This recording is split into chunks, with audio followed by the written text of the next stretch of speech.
How's it going, guys? It is 2:32 a.m., 22nd of April here in Japan. Pass level question for Heme/Repro, step 1, step 2. Before we get started, please subscribe to my channel. I really appreciate it. Give it a like, really appreciate it. Find me on Instagram, mehlman_medical, MEHL, MAN_medical. Links down below. Find me on Telegram, links to the Telegram group and channel down below. Now start the clip.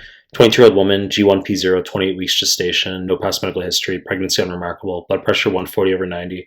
Laboratory studies show hemoglobin low, 10 grams per deciliter, should be 12 to 17.5 in pregnancy. Platelets low, 100,000 per microliter, should be 150 to 450,000. ALT, AST, both elevated at 300. Should be under 50. Question wants to know what's most likely to be seen in this patient. Let's just hop to the answer choice here. Choice A, acanthocytes, aka spur cells. Wrong fucking answer. These are spiky RBCs. Highest yield association, USMLE, is going to be liver failure. Okay, heat stroke. I've made plenty of clips on the YouTube talking about this where they'll give you old lady found in her house over the summer and she's got body temperature 107 and she has acanthocytes on a smear and you're like, what the fuck? Just liver failure is the answer. Okay, so heat stroke is end organ damage to hyperthermia, 104 or greater. Heat exhaustion, no end organ damage due to hyperthermia. And a lower yield association that students get maniacal about is A beta lipoproteinemia. Okay, you can also see acanthocytes, low yield. They want you to know liver failure. Okay, heat stroke, as I said. I'd say 2/3 of acanthocytes questions will be heat stroke. And I've seen also a hepatitis C question where they mentioned, big fucking question on 2CK, they mentioned acanthocytes in there. I was like, well, that's clever. Okay, so wrong fucking answer.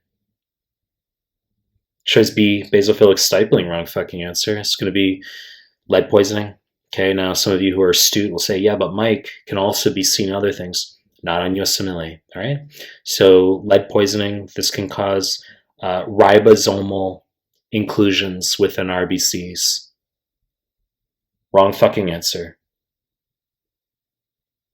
Choice C, Heinz bodies, wrong fucking answer. G6PD deficiency. So this is denatured / oxidized hemoglobin, so X-linked recessive, and you're going to have degmocytes as well. Okay, those are bite cells, so it'll be a 12-year-old boy who either had a viral infection or was administered drugs such as dapsone, primaquine.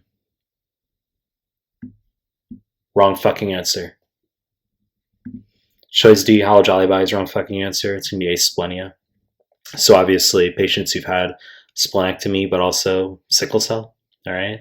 And Ivermark syndrome on 2CK Pediatrics, going to be asplenia plus dextrocardia, shows up in a question. So these are nuclear remnants within RBCs, just high yield finding you need to know. In this case, wrong fucking answer. Choice E, schistocytes, correct answer. So helmet cells, high yield for HELLP syndrome. Diagnosis here, HELLP, hemolysis elevated liver enzymes, low platelet count. So this is severe preeclampsia. Preeclampsia is proteinuria and hypertension after 20 weeks of pregnancy. Vignette need not mention the proteinuria. Okay, so clearly we have hemolysis here, low hemoglobin.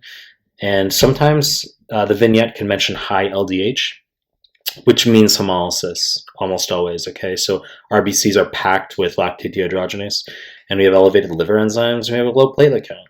Okay, so this is just HELLP syndrome, and you get schistocytes. USMLE will give you the same fucking question, and then they just want schistocytes as the answer. Okay, so HELLP syndrome, HUS, TTP, DIC, mechanical hemolysis due to prosthetic valve, schistocytes, exceedingly high yield, knowing the causes. I made lots of clips on the YouTube on this stuff.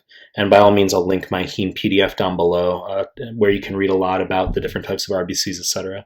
So real quick, spherocytes, wrong fucking answer. So obviously, hereditary spherocytosis, autosomal dominant. So it would be heterozygosity in anchor and spectrin band proteins, affects the cytoskeleton / cell membrane of the RBC, get increased MCHC, diagnosed with osmotic fragility test / eosin 5 mehlman. You're going to have a negative Coombs test, okay, because there's no antibodies against RBCs.